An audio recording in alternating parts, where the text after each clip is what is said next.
भारत और चीन के बीच में सीमा विवाद खत्म होने का नाम नहीं ले रहा। चीन भारत की सरजमी को कब्जाना चाहता है और भारत इसको लेकर चीन के साथ किसी भी तरह के समझौते को लेकर तैयार नहीं है, जिसकी वजह से जिद्दी चीन समय समय पर भारत में घुसपैठ को अंजाम देने की कोशिशों में जुटा है। अपनी इन हरकतों की वजह से वो दुनिया की नजरों में भी गिरता चला जा रहा है।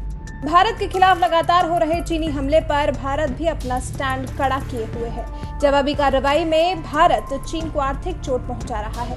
पहले चीन की 59 ऐप्स बैन की गई थी, उसके बाद फिर पबजी जैसी चीनी गेमिंग ऐप समेत 118 और ऐप्स को भारत की सरकार ने बैन कर दिया और अब बारी है चीनियों के वीजा की। जी हां, चीन की सत्ताधारी कम्युनिस्ट पार्टी के एक वरिष्ठ नेता के एनजीओ से जुड़े लोगों के वीजा एप्लीकेशंस पर भारत ने सख्त जांच के आदेश दिए हैं।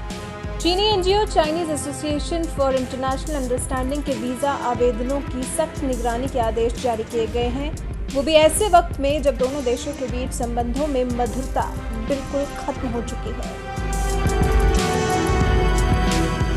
भारतीय अधिकारियों के मुताबिक सरकार चीन के जिस एनजीओ से जुड़े लोगों के वीजा एप्लीकेशन की स्क्रूटनी करने जा रही है, उसके संबंध कम्युनिस्ट पार्टी सेंट्रल कमेटी के यूनाइटेड फ्रंट वर्क डिपार्टमेंट से है।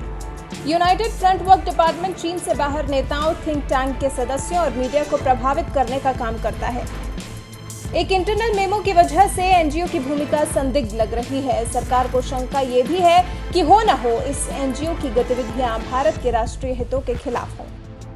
सरकार के सख्त एक्शन का मतलब बिल्कुल साफ है कि इस फैसले के बाद एनजीओ के प्रतिनिधि या इसकी तरफ से समर्थित ग्रुपों से जुड़े लोगों को वीजा लेने के लिए बेहद कठिन जांच पड़ताल से गुजरना होगा। अधिकारियों के मुताबिक चाहे वीजा के लिए आवेदन करने वाले थिंक टैंकर्स हों या व्यापारी, उनके वीजा एप्लीकेशंस की बारीकी से जांच की जाएगी। वहीं एनजीओ को लेकर चीनी विदेश मंत्रालय ने अपनी सफाई भी पेश की है। चीनी विदेश मंत्रालय का कहना है कि एनजीओ के चीफ नेशनल पीपल्स कांग्रेस के उपाध्यक्ष जी बिंगक्सवान है। एनजीओ गैर लाभकारी है और सभी देशों के सामाजिक संगठनों से बातचीत करता है।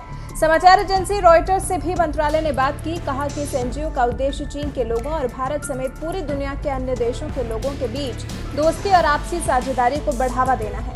आगे कहा है कि एनजीओ संस्कृतियों और सभ्यताओं के बीच आदान प्रदान को बढ़ावा देता है।